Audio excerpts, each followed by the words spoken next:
For some of you will travel where no man has ever traveled before.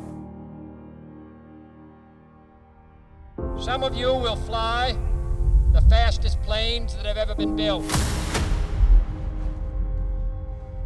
Reach the highest altitude that man has ever gone to. And lift the heaviest payloads of any aviator in history. Ready.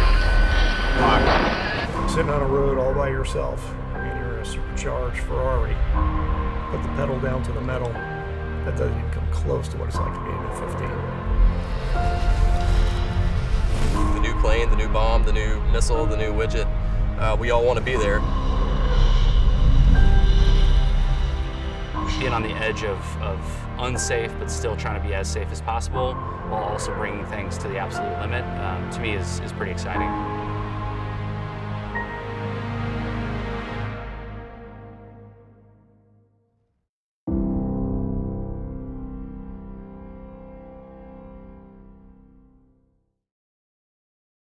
Jim came to Eglin right after he graduated from test pilot school. Jim was doing a lot of flight testing for air-to-air weapons, and I was a test director for air-to-air weapons, AMRAAM, AIM-9X, those type of weapon systems. So whenever we did that flight testing on a F-15, it was myself and either Jim that were involved with it. His life goal was to be an astronaut. Ultimately, what he wanted to do was to be an astronaut as part of a manned mission to Mars. And he knew that the steps to become an astronaut, he wanted to not just be an astronaut, he wanted to be an astronaut pilot. He loved being a dad. He just adored his daughters. He was funny, he was kind, he was crazy about them. They're both very smart kids. They got that from him for sure. They both favor him physically. A lot of people say, wow, you know, she looks just like her dad, she resembles her dad. Both the girls have features that look like him. Oh, look how cute. Now we have another airplane. Very dedicated to what he did, and he was very service before self type attitude. It wasn't about Jim, it was about the team and doing what's right for the team. Whenever he went up and did a mission, he was calm, he was flying his test point, and he did it like a rock star. He did it right every single time.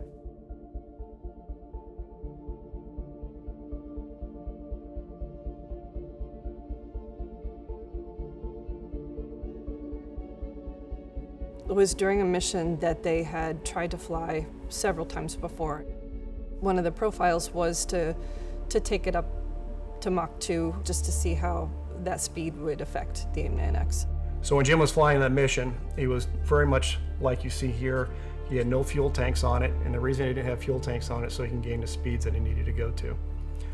He took his aircraft to just above 40,000 feet, about 25 degrees nose low, and he hit full afterburner. So not only do you have the acceleration from the afterburner of the engines, but you have the acceleration to the gravity.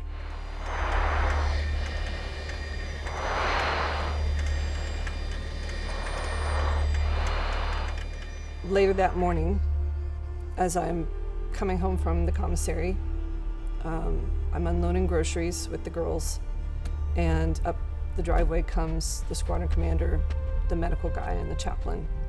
But here they came up my driveway, and then I knew something was very, very bad.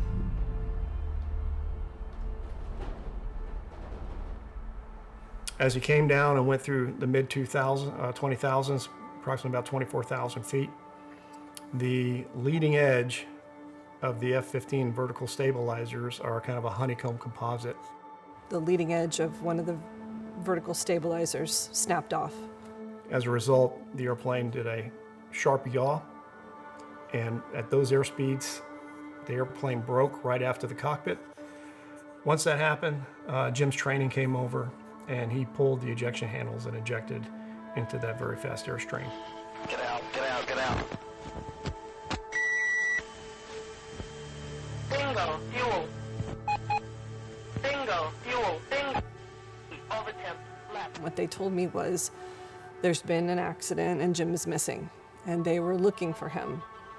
And everybody was looking for him. On the bridge. I'm going to stay by the radio as long as I can before I have to go over. And as night was falling, the guys from Tyndall called my friend and said, we're going to take the night vision goggles out and we're going to look for him. We're going to do everything we can to find him.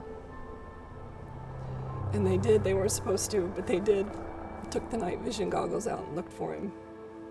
Sorry. It gets me every time. 36 hours later, then they determined that there's no way he could have survived it. But imagine going fast against the air, and you go faster and faster and faster. The air has to get out of the way of that airplane. And there becomes a point where those air particles start stacking up on each other. Boom, boom, boom, boom, boom. He ejected, was killed instantly, most likely, upon ejection at Mach 1.7. It's like running into a brick wall, basically. You walk into the front of the building, and the first thing I see every day when I get to work is an amazing in memoriam of his flight suit, his name tag, a big picture of the guy and all of his accomplishments. I was proud. You know, the Air Force did the right thing by putting his name on that building.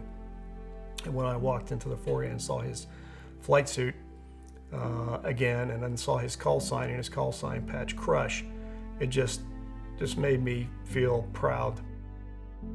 There was a re-emphasis of evaluating every single test flight we fly and making sure that the ones that we fly are safe, or as safe as possible. It was considered at that time a medium risk mission. Only after the accident did they realize that you're asking the airplane to go to its maximum really should be considered a high risk mission. The Air Force learned a lot about their hazard procedures when test pilots and test air crews go up in airplanes. Taught us a lot of things, but unfortunately we learn a lot of things the hard way in flight tests. So I like to think that today many pilots and air crew have been saved because of Jim Duricy and the changes that were made as a result of his accident. All the tails are being x-rayed. Everyone is saying, okay, we're not going to go above this threshold. You know, like it all trickled down and, like you said, save lives.